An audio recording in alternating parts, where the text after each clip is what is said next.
Can Jon Bardcore manage to steal an entire Fort of Fortune without firing a shot? Time to find out. I parked my ship next to a bunch of high rocks and leapt off, making my way toward Daggertooth.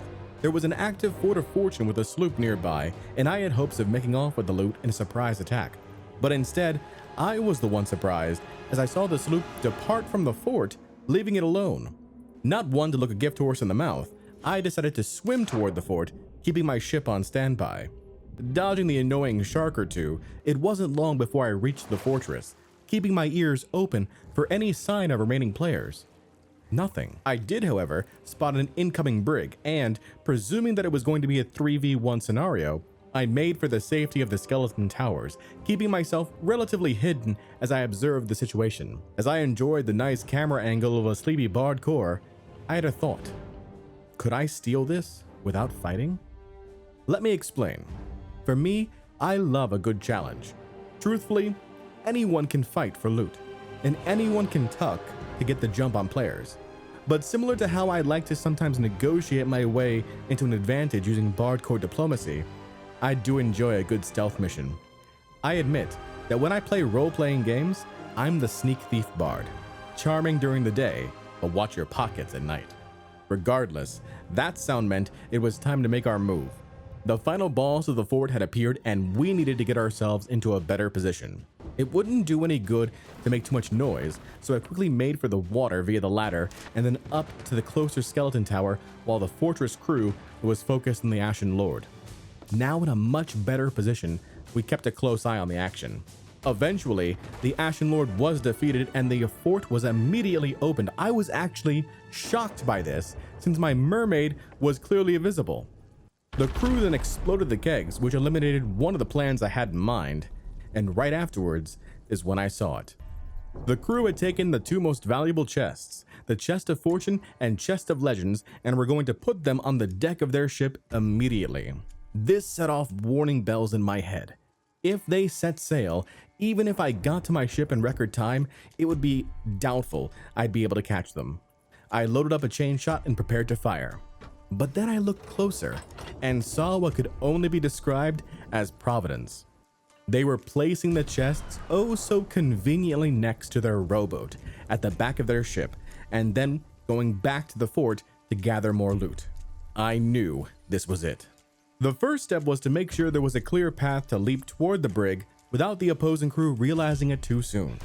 Then we needed to climb up the ladder onto the deck of the brig, make our way over to the rear of the ship where the two chests were, get each of the chests into the rowboat, detach the rowboat, and make our getaway. Hey, would you look at that? I love it when a plan comes together. At least, I thought that was the case. But it seemed like at least one crew member realized what was going on, and now the ship was on the hunt. We managed to evade it by heading into the storm, decreasing their visibility while keeping an erratic course so as to not be predictable. They did almost manage to catch up to me, but a Meg spawn may have drawn their attention elsewhere just long enough for me to get out of their line of sight. And it may have taken a little longer than anticipated, and it wasn't a 100% stealth success, but we managed to get our rowboat back to Daggertooth and turn in both the Chest of Fortune and Chest of Legends. And I didn't fire a shot. GG's, right? Oh, wait. There's still a whole bunch of loot back over at that fort, isn't there? Okay, twist my arm already. Let's go get it. Oh, this is not where I left you. I wonder what happened. Okay, well, it'll be a little bit of a trek, but we might be able to catch up with the brig depending on how fast they are at loading. Oh, wait a second. They got invaded in Hourglass? And it's a champion Athena? Yeah, I think someone made a mistake and touched the Hourglass when they shouldn't have, because it was over in a matter of seconds. But that was great for us. Now that crew was off the server. The only question was, what was going to happen with this Athena ship? I parked over at Shipwreck Bay to keep my distance and to track what was happening.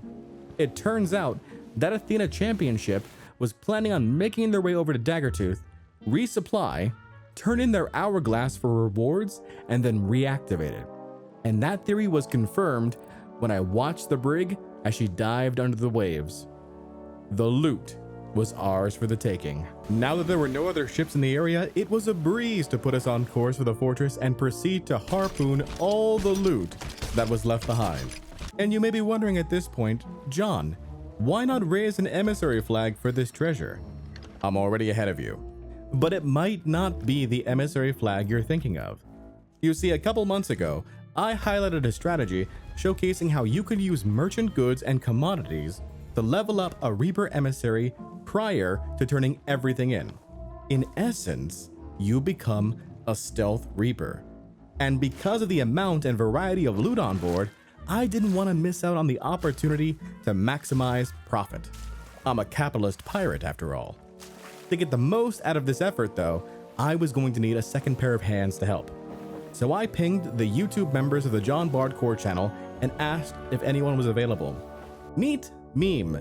He's been a member since memberships were activated and has gone on record on wanting to make it a full 48 months to reach the ultimate goal of a diamond banana badge. He actually had no idea this was a strategy, so not only was I going to maximize my profit, I was going to teach something as well, making me feel extra special. And so we proceeded to move all of our booty from the ship to the parking spot at Reaper's hideout that works extremely well for this sort of maneuver when you don't have a rowboat to spare. From there, once we had everything all set up next to the servant, we made our move. Tag teaming the turn-in, we went from having 0 emissary reputation to a full grade 5 Reaper in a matter of minutes. I love that feeling. What I don't love is a surprise galleon waiting for us right on the edge of Reaper's hideout. I told Meme to keep turning in while I was preparing to make the ultimate in-game sacrifice.